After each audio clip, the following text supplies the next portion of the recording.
Да, учествував на општата расправа, заедно со германскиот канцелар господинот Шолц и со председателот на Украина Зеленски.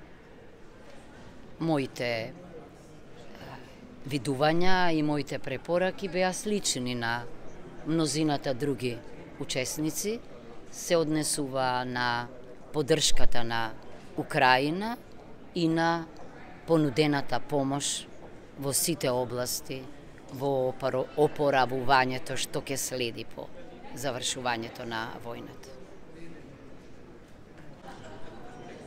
Речиси слични беа пораките на сите нас. Соочени сме со насушна потреба од нов Маршалов план. Она што по Втората светска војна го направија Соединетите Американски држави за разурнатата Европа, сега Европа е во можност да го стори за Украина, земја што, како и ние, од секогаш била дел од Европа, историски, културно, а сега веројатно ќе стане и политички. Неподелено беше мислењето дека е потребна емпатија во моментов, дека е потребно разбирање, дека треба да се подготви обновата на Украина, дури и кога се уште трае војната.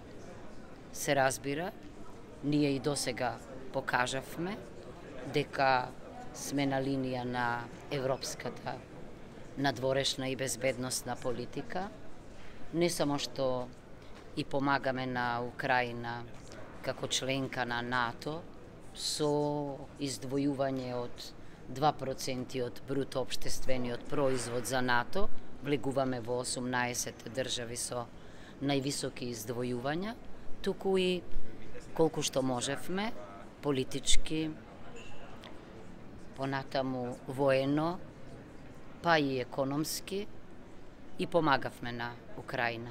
Се разбира, денеска на панелот се анализира досегашните достигања, проблеми, што треба да се стори во иднина. Ние сме една од најсиромашните држави во Европа и се разбира, не можеме да се надпреваруваме со големите држави во помошта.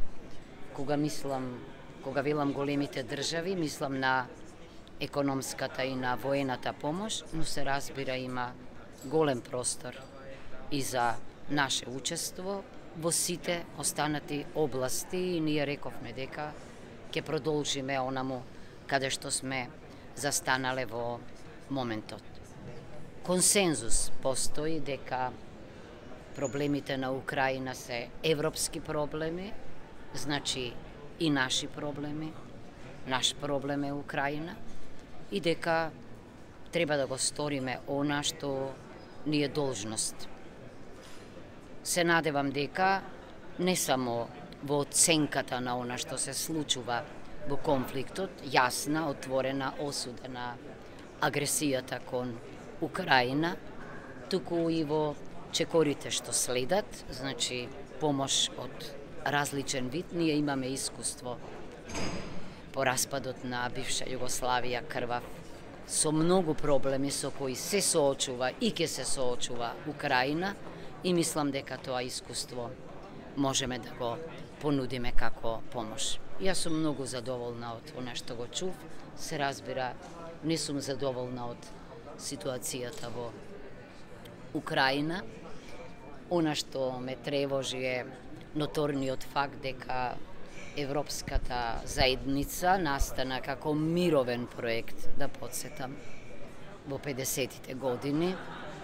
Идејата беше да се стави крај на војната, да се живее во ера на кантовиот вечен мир. За жал, се соочуваме со војна. Се надевам дека после оваа војна, на вистина, Европа ќе рече никогаш повеќе.